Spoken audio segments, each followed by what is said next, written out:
إن الحمد لله نحمده ونستعينه ونستغفره ونعوذ بالله من شرور أنفسنا ومن سيئات أعمالنا من يهده الله فلا مضل له ومن يضلل فلا هادي له وأشهد أن لا إله إلا الله وحده لا شريك له وأشهد أن محمدا عبده ورسوله اللهم صل على محمد وعلى آل محمد كما صليت على إبراهيم وعلى آل إبراهيم إنك حميد مجيد اللهم بارك على محمد وعلى آل محمد كما باركت على إبراهيم وعلى آل إبراهيم إنك حميد مجيد أما بعد فإن خير الحديث كتاب الله وخير الهدي هدي محمد صلى الله عليه وسلم وشر الأمور محدثاتها وكل محدثة بدعة وكل بدعة ضلالة وكل ضلالة في النار أعوذ بالله من الشيطان الرجيم يا أيها الذين آمنوا اتقوا الله وقولوا قولا سديدا يصلح لكم أعمالكم ويغفر لكم ذنوبكم ومن يطع الله ورسوله فقد فاز فوزا عظيما لائق صد احترام بزرگوں دوستوں اور بھائیوں، اللہ رب العزت کے اسماء حسنہ ہیں اور اللہ رب العزت کی صفات علیہ ہیں، اور اللہ رب العزت کی جو صفات علیہ ہیں وہ تمام نقائص اور تمام عیوب سے پاک ہیں۔ اللہ کے اسماء حسنہ میں اور اللہ رب العزت کی صفات علیہ میں کسی قسم کا نقص اور کسی قسم کا عیب نہیں ہے۔ آج ہم اللہ رب العزت کی ایک صفت کے بارے میں بات کریں گے، اور وہ صفت ہے عدل کرنا اور انصاف کرنا۔ اللہ رب العزت عدل کرنے والا ہے اور انصاف کرنے والا ہے، اور عدل اور انصاف کے جو برعکس ہے وہ ہے ظلم کرنا۔ اللہ رب العزت عدل کرتا ہے، انصاف کرتا ہے، اور ظلم ذرہ برابر بھی نہیں کرتا۔ اللہ رب العزت اپنے تمام اقوال میں اور اپنے تمام افعال میں اور اپنے تمام احکام میں عدل کرنے والا ہے اور انصاف کرنے والا ہے۔ اللہ رب العزت نے جو شرعی احکامات دیے ہیں ان احکامات کے اندر بھی اللہ رب العزت انصاف کرنے والا ہے۔ اللہ نے اگر کسی کام کے کرنے کا حکم دیا ہے تو وہ عدل و انصاف پر مبنی ہے، اور اگر اللہ رب العزت نے کسی کام سے منع کیا ہے تو وہ بھی عدل و انصاف پر مبنی ہے۔ اللہ رب العزت کسی کو کوئی نعمت دینے میں بھی عدل کرتا ہے، اور اللہ رب العزت کسی کو کسی نعمت سے محروم کر کے بھی عدل و انصاف کرتا ہے۔ نعمتیں دینے میں بھی عدل و انصاف اور نعمتوں سے محروم کرنے میں بھی عدل و انصاف۔ اللہ رب العزت کے تمام فیصلے جو ہیں وہ عدل و انصاف پر مبنی ہیں، اور اللہ رب العزت کا کوئی بھی فیصلہ حکمت سے اور عدل و انصاف سے خالی نہیں ہے۔ چنانچہ ہم انسان بحیثیت انسان بعض اوقات کسی چیز کو ہم ناپسند کرتے ہیں کہ اگر ہمیں کوئی چیز نہیں ملتی ہم اللہ تعالی سے مانگتے بھی ہیں، لیکن مانگنے کے باوجود اگر وہ چیز ہمیں نہیں مل رہی تو اس میں کبھی بھی انسان کو اللہ رب العزت کے بارے میں بدگمانی نہیں کرنی چاہیے کہ اللہ رب العزت نے وہ چیز فلاں کو دی اور مجھے کیوں نہیں دی، اور فلاں صحت مند ہے، تندرست ہے، اور مجھے اللہ رب العزت نے بیمار کیوں کیا، مجھے اللہ رب العزت نے بیماریوں کے اندر مبتلا کیوں کیا، مجھے اللہ رب العزت نے آزمائشوں اور مصیبتوں کے اندر کیوں مبتلا کیا، جبکہ وہ فلاں انسان جو اللہ کا نافرمان بھی ہے، ہو سکتا ہے وہ بے نماز بھی ہو سکتا ہے کہ وہ حلال و حرام میں فرق بھی نہ کرتا ہو، لیکن اس کو تو بڑی نعمتیں ملی ہوئی ہیں، اس پر کوئی آزمائش بھی نہیں آتی، اس پر کوئی مصیبت بھی نہیں آتی، میرے اوپر ہی یہ مصیبتیں آتی ہیں۔ بعض اوقات انسان اللہ رب العزت کے بارے میں بدگمانی کا شکار ہو جاتا ہے۔ خبردار میرے عزیز بھائیوں، کبھی بھی اللہ کے بارے میں بدگمانی کا شکار نہ ہوں۔ اللہ کے بارے میں بدگمانی کرنا کفر ہے، اور ایمان کا تقاضا یہ ہے کہ اللہ رب العزت کے ہر فیصلے پر آپ سر تسلیم خم کر دیں اور جھکا دیں اور دل سے تسلیم کریں کہ میں جو چیز مانگ رہا تھا مجھے نہیں مل رہی، تو اللہ رب العزت کی اس میں بھی حکمت ہوگی۔ اور مومن کا تو ویسے معاملہ ہی بڑا عجیب ہے۔ نبی کریم صلی اللہ علیہ وسلم نے ارشاد فرمایا عجبا لامر المؤمن، مومن کا معاملہ بڑا عجیب ہے، ان امرہ کلہ خیر، مومن کا ہر معاملہ اس کے لیے خیر و بھلائی کا سبب ہے۔ پھر فرمایا کہ ولیس ذاک لاحد الا للمؤمن، یہ خصوصیت تو صرف مومن کو ہی نصیب ہوتی ہے کہ مومن کا ہر معاملہ ہی اس کے لیے خیر کا ذریعہ اور خیر کا سبب بنتا ہے۔ ان اصابته سراء شکر فکان خیرا له، اگر اس کو کوئی خوشی ملتی ہے وہ اس پہ اللہ رب العزت کا شکر ادا کرتا ہے، وہ خوشی وہ نعمت اس کے لیے باعث خیر بن جاتی ہے۔ وَإِنْ أَصَابَتْهُ ضَرَّاء صَبَرَ فَكَانَ خَيْرًا لَهُ، اور اگر اس کو کوئی نقصان پہنچے، اگر کسی آزمائش کا شکار ہو جائے تو وہ اس پر صبر کرتا ہے، تو لہذا وہ آزمائش یا وہ نقصان یا وہ کسی بھی قسم کی مصیبت اس کے لیے وہ بھی باعث خیر بن جاتی ہے۔ میرے بھائیوں، اللہ رب العزت اپنے تمام شرعی احکام کے اندر عدل و انصاف کرنے والا ہے۔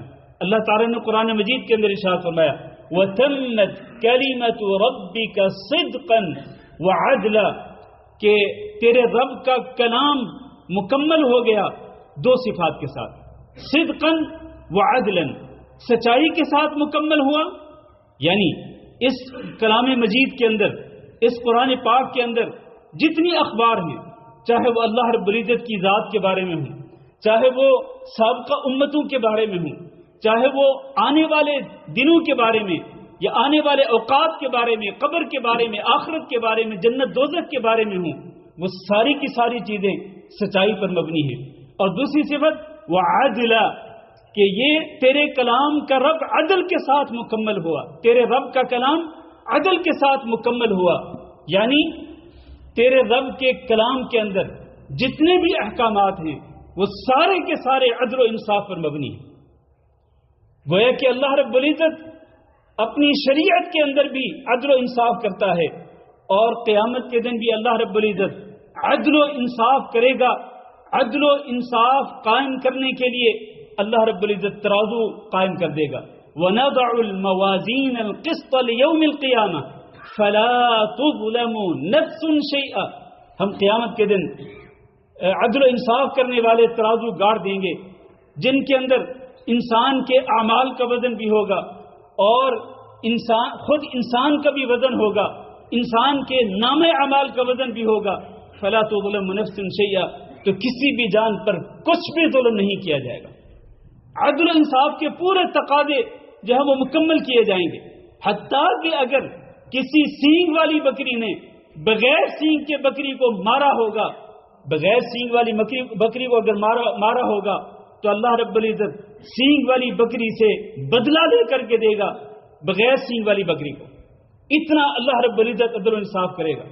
میرے بھائیوں، خود اللہ رب العزت چونکہ عدل و انصاف کرنے والا ہے، تو اللہ رب العزت نے مجھے اور آپ کو اور تمام لوگوں کو عدل و انصاف کرنے کا حکم دیا ہے۔ ان اللہ یأمر بالعدل والاحسان وایتاء ذی القربى، اللہ حکم دیتا ہے کہ عدل کیا کرو، انصاف کیا کرو، احسان کیا کرو اور قریبی رشتہ داروں کو دیا کرو۔ اور اسی طرح اللہ نے فرمایا وَإِذَا حَكَمْتُمْ بَيْنَ النَّاسِ أَن تَحْكُمُوا بِالْعَدْلِ، جب تم لوگوں کے درمیان فیصلے کرو تو پھر بھی عدل و انصاف پر مبنی فیصلے کیا کرو۔ اس میں سارے کے سارے لوگ آتے ہیں، جس کے پاس بھی فیصلہ کرنے کی اتھارٹی ہے وہ اس آیت کا مخاطب ہے۔ اس آیت میں اللہ رب العزت نے اسے یہ حکم دیا ہے کہ جب بھی تو فیصلہ کرے تو فیصلہ عدل و انصاف پر مبنی کرنا ہے۔ ایک والد کو بھی یہ حکم ہے اپنی اولاد کے درمیان فیصلہ کرے، انصاف کے ساتھ کرے۔ اسی طرح ایک شخص اگر کسی کمپنی میں ملازمت کرتا ہے اور اس کے ماتحت لوگ ہیں، وہ بھی اس بات کا مامور ہے کہ اپنے ماتحت لوگوں کے اندر عدل و انصاف کے تقاضے پورے کرے۔ اسی طرح سے کوئی جج ہے، اسی طرح کوئی حکمران ہے، کوئی کسی بھی منصب پہ فائز ہے، ہر ایک کو اس بات کا حکم ہے کہ وہ عدل و انصاف کرے۔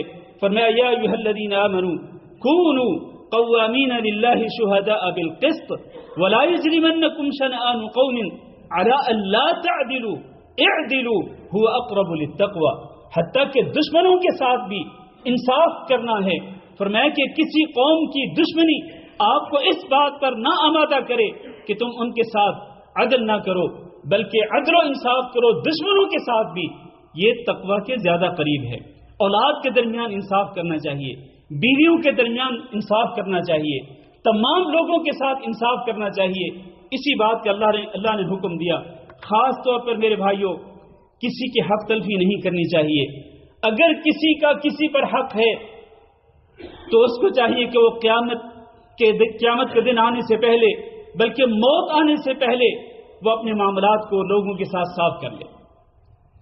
اپنے تمام کے تمام معاملات کو جو اس کے لوگوں کے ساتھ ان کو وہ صاف کر لے۔ وہ اس حالت میں مرے، اس حالت میں اس کی موت آئے کہ کسی کا اس کے اوپر کوئی حق نہ ہو۔ ورنہ اگر وہ لوگوں کے حقوق اپنے اوپر لے کے مرے گا تو پھر قیامت کے دن اس کی جان نہیں چھوٹے گی۔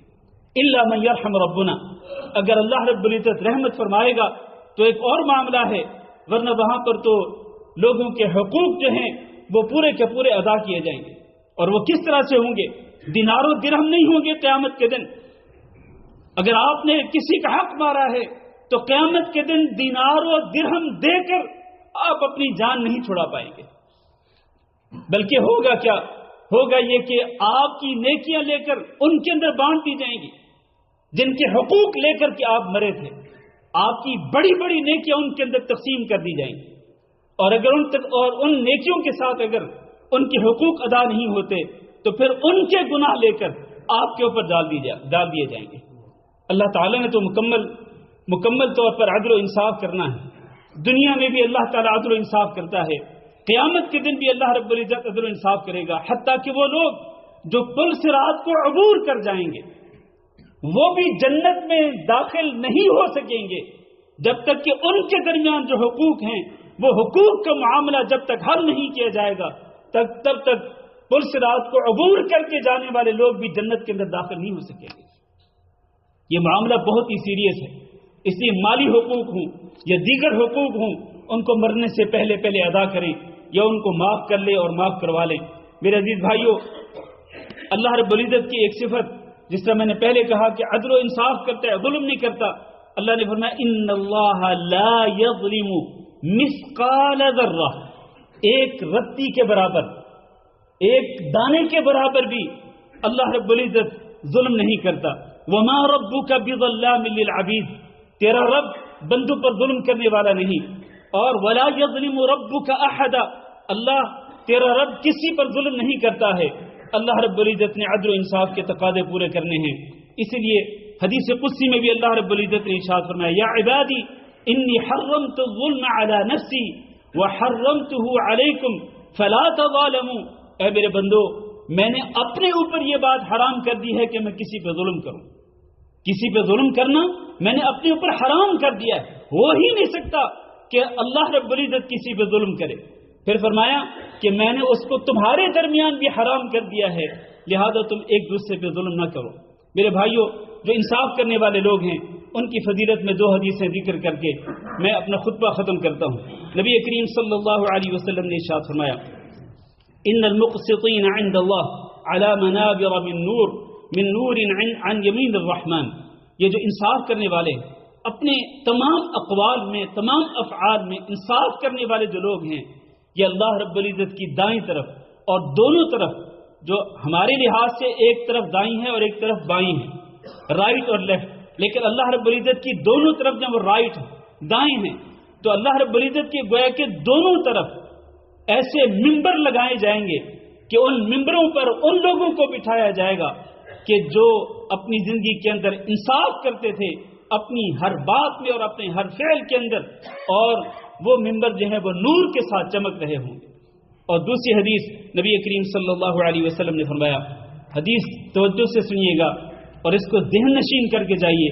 فرمایا نبی صلی اللہ علیہ وسلم نے ثلاث منجیات، 3 چیزیں ایسی ہیں جو کہ نجات دینے والی ہیں، یعنی انسان کی نجات کا ذریعہ بننے والی ہیں قیامت کے دن۔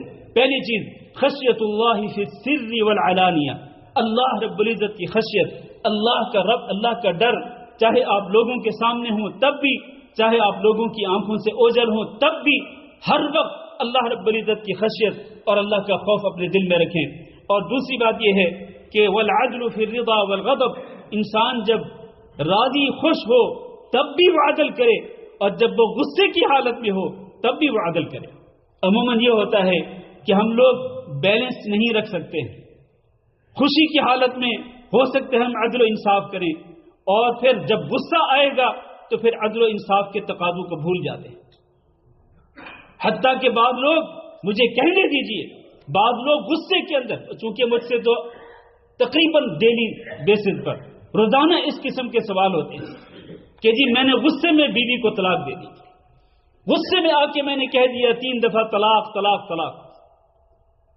ہو سکتا ہے اس بیچاری کا بھی قصور ہو، لیکن اس کا حل یہ تو نہیں تھا. تو انسان بیلنس رکھنا بھول جاتا ہے غصے کے اندر. تو انسان اگر خوشی کے اندر بھی اور غصے کے اندر بھی، دونوں حالتوں کے اندر عدل و انصاف کے تقاضوں کو پورا کرنے والا بن جائے تو اس کے ساتھ قیامت کے دن وہ اللہ رب العزت کے عذاب سے نجات پا جائے گا.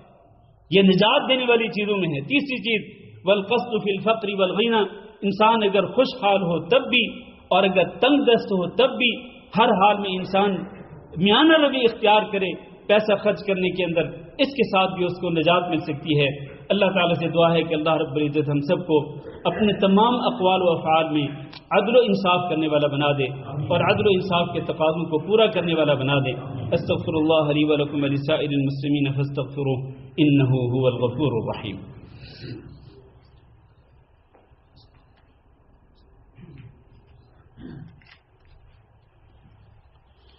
إن الحمد لله نحمده ونستعينه ونستغفره ونعوذ بالله من شرور أنفسنا ومن سيئات أعمالنا. من يهده الله فلا مضل له ومن يضلل فلا هادي له. وأشهد أن لا إله إلا الله وحده لا شريك له وأشهد أن محمدا عبده ورسوله. اللهم صل على محمد وعلى آل محمد كما صليت على إبراهيم وعلى آل إبراهيم إنك حميد مجيد. اللهم بارك على محمد وعلى آل محمد كما باركت على إبراهيم وعلى آل إبراهيم إنك حميد مجيد. أما بعد، عزیز القدر بھائی اور دوستو، پہلے خطبہ میں جو موضوع ہم نے ذکر کیا اس سے ہٹ کر ایک تھوڑی سی تنبیہ آپ حضرات کو کرنا چاہتا ہوں، جو کہ وزارت الاوقاف کے خطبہ کے اندر بھی موجود ہے. دوسرے خطبہ میں وہ یہ ہے کہ لوگ یہ سمجھتے ہیں کہ رجب کی 27ویں رات کو نبی کریم صلی اللہ علیہ وسلم کو اسراء و معراج کرایا گیا. چنانچہ کئی لوگ 27ویں رات کو جشن اسراء و معراج مناتے ہیں اور کئی لوگ 27ویں دن کا روزہ بھی رکھتے ہیں. 27ویں رات کو خصوصی عبادت بھی کرتے ہیں اور اگلے دن پھر روزہ بھی رکھتے ہیں. میرے عزیز بھائیو، اس میں کوئی شک نہیں کہ اسراء و معراج کا جو معجزہ ہے وہ بالکل برحق ہے اور اس کی صداقت میں، اس کی سچائی میں کسی قسم کا شک و شبہ نہیں ہے. اللہ رب العزت نے اپنے نبی صلی اللہ علیہ وسلم کو جسمانی طور پر بیداری کی حالت میں اسراء و معراج کرایا اور اس کا ذکر اللہ تعالیٰ نے قرآن مجید کے اندر بھی کیا، اور نبی کریم صلی اللہ علیہ وسلم نے اپنی احادیث کے اندر اس معجزے کا تفصیلی حال ذکر کیا. لیکن یاد رکھیے، اس کی تاریخ، اس کی جو تاریخ ہے کہ وہ رات فکس کر دی جائے، سال بھر کے مہینوں میں سے کسی بھی مہینے کی کسی بھی رات کے اندر اس کو فکس کرنا، یہ کسی بھی مستند روایت کے ساتھ ثابت نہیں ہے.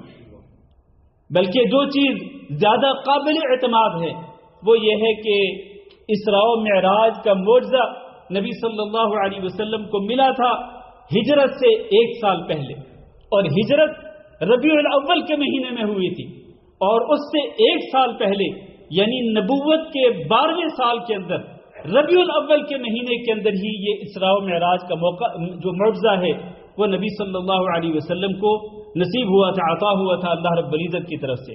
لہذا رجب کی 27ویں رات کو خاص کرنا یا رجب کی کسی بھی رات کو خاص کرنا مخصوص عبادت کے لیے، یہ سمجھ کر کہ یہ وہ رات ہے کہ جس میں معراج کرایا گیا تھا نبی صلی اللہ علیہ وسلم کو، یہ نظریہ سراسر غلط ہے اور اس کی کوئی مستند روایت نہیں ہے.